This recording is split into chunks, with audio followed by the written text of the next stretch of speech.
What is going on, Fight fans? So King Juice made his top 5 most anticipated games for 2022 video, and it inspired me to make my top 5. So you guys kind of get an insight into the kind of games that I like, but also know what I'm most anticipating for 2022. So without any further ado, let's just jump right into it. All right, so number 5, and we're gonna go from 5 all the way to number 1, which is my most anticipated game. But number 5 is The Day Before. Now, I'm iffy on The Day Before to a certain extent, but I'm super excited about what the premise of this game. I love the whole multiplayer kind of survival kind of thing, and I think that this looks a little bit like The Division, but what this is doing is it's actually creating the game that I was thinking in my head before I actually played The Division, like the actual kind of horror survival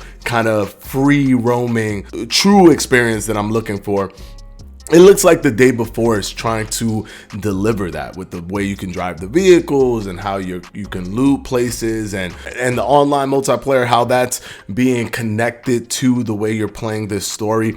So I think that it is super cool. You know, hook up with your buddies, get a game going, loot, collect some materials, hook up your weapons, do whatever you need to do.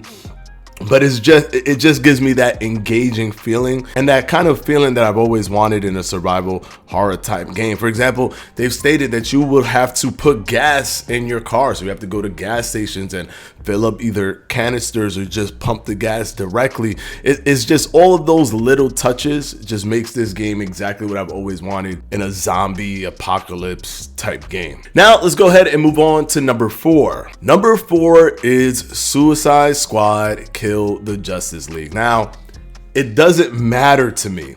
Whenever Rocksteady makes a game, I'm always going to be ready for their game. I'm always going to be excited about the game.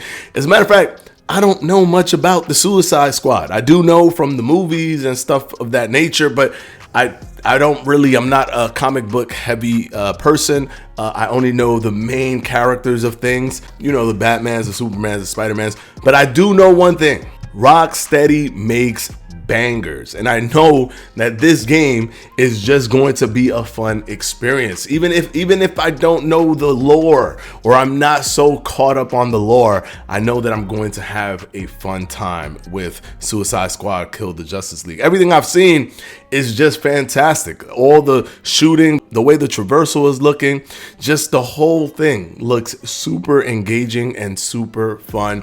Plus, Rocksteady hasn't made a game in so long, so this is just so fun to just dive in. It's their first game outside of the Arkham series with Batman, and I'm just excited to see what direction they go with it. Another cool element of this is that you're literally going to be playing against all of the different superheroes like Superman and the Flash and Wonder Woman, and who knows, probably the entire Justice League. You're probably going to be trying to take down the entire Justice League, probably culminating to a Superman fight at the end. So all of that just sounds like a really good time, and I can't wait for Suicide Kill the Justice League. That is definitely on my top 5 list. Now let's go into number 3. Number 3 is SIFU. Now, if you know me a little bit, you know that this is no secret. I've actually bucked the trend of my channel and made a SIFU specific video because I'm so excited about this. I've always loved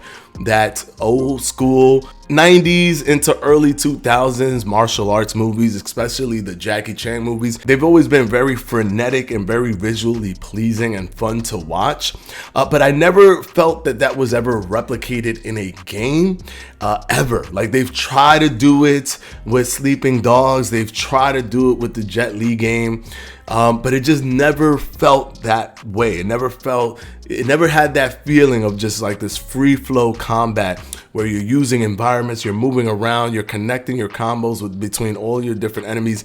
It never truly felt like that. Maybe the Arkham games with Batman kind of had a close feeling to that, but there were also fantastical kind of things that you were doing in there where you were like zooming from one side to the other super fast, kind of broke up that realism.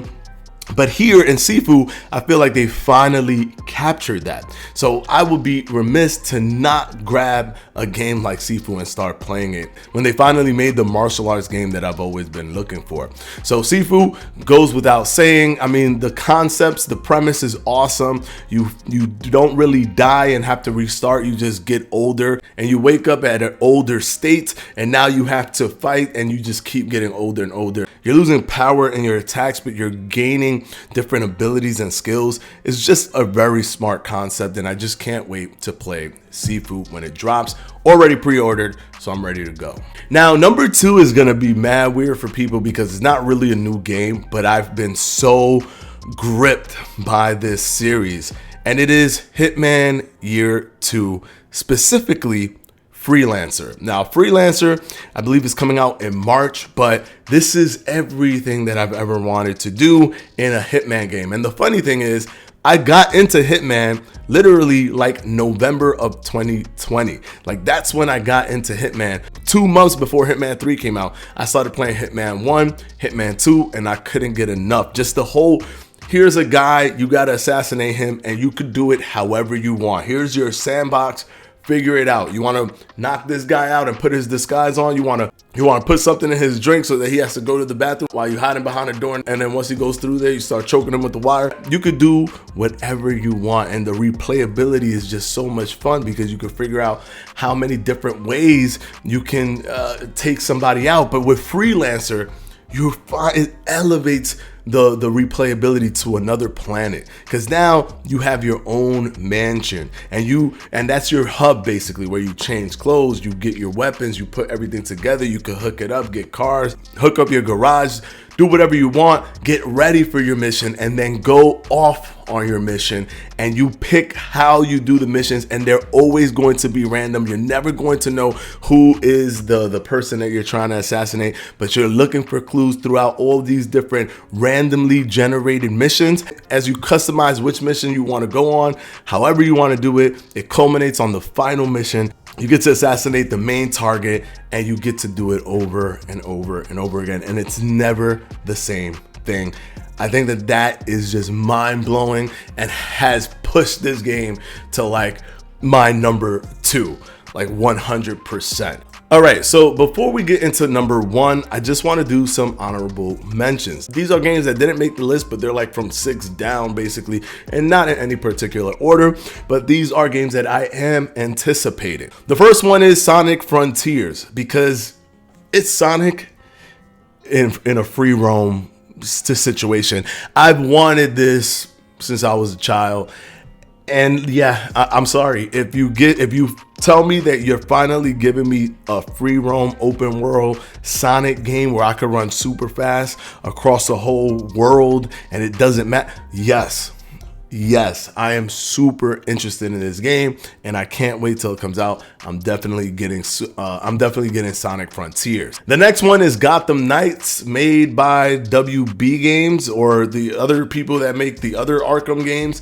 And yeah, I have faith that it's going to be good. It's basically Arkham with your friends. You finally can just do the missions with your friends, and I think that is going to be super fun. Hook up with your buddies, hop on a mission, do everything with the cutscenes and all that stuff, fight together, collaborate with your attacks. It's just gonna be a beautiful thing, and I can't wait to get my hands on Gotham Knights. Another one is Forspoken. It just looks cool to me. I love the traversal. It has a feeling of like, I don't know, I'm not sure if this is gonna be good, but it still piques my interest a lot. I love how fast she's moving and how agile she is. To me, this game has a really cool story, and it just looks fun, because when at the end of the day, I'm always a gameplay first kind of guy. It could look cartoony, it could look weird, it could look whatever. If the gameplay is slick and good and fun, I'm always going to be on board, and Forspoken has piqued my interest. I cannot wait until this game comes out. And finally, this one is a weird one because I literally do not watch this at all. I think the last time I watched this was around 2003, 2004. So, and I definitely haven't bought any of the games. But for some reason, I'm just excited to play WWE 2K22. I can't tell you why. I don't know why. I used to love wrestling during the times when it was like Stone Cold Steve Austin, definitely that 90s era, that late 90s era. And I think the last fight I ever actually watched, like sat down and watched, was Kurt Angle versus Brock Lesnar at the WrestleMania, where Brock Lesnar almost killed himself with a backflip off the top rope. And after that, I just completely stopped all like connection to wrestling, period. I don't know, it just didn't entertain me. But the games were always kind of like, it'll dribble here and there, and I'll play the games because it's games. It's not really so much because it's a sport, it's just the fun that comes with playing the games. And for some reason, especially now with the new trailer that came out, it just looks like there's gonna be some fun factor to WWE 2K22, which is coming out March 11th. And it also makes me feel good that I have a feeling that even though I don't know probably 90% of the roster, unless it's like The Undertaker or Mankind or something like that, even though I don't know 90% of the roster that's in the game, I still have an interest in playing it. It makes me feel like people who don't like boxing or watch boxing still have an interest in playing boxing games, which can pull casual fans to purchase a boxing game. And that's great for boxing fans, because that means if any boxing game ever comes out and does well, then we can continue to get more boxing games. Because even Fight Night, those boxing games actually did well. All right, so we hit number 1. And if you are an avid viewer of my channel, you know 100% my favorite video game archetype, my favorite video game design is always going to be boxing video games.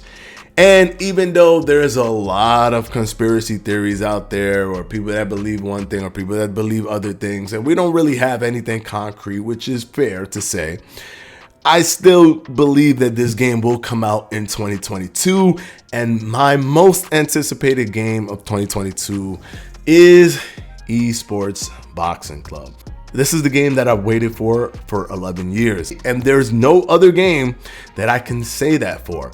I absolutely love the feeling of competition in boxing games, the feeling of competition in Fight Night Champion, the feeling of competition in Fight Night Round 4, Fight Night Round 3, Round 2. Like it's just something about boxing video games that just pull me in so much. I get so much fulfillment from playing boxing video games. Boxing is my favorite sport, and the video games archetypes are my favorite style.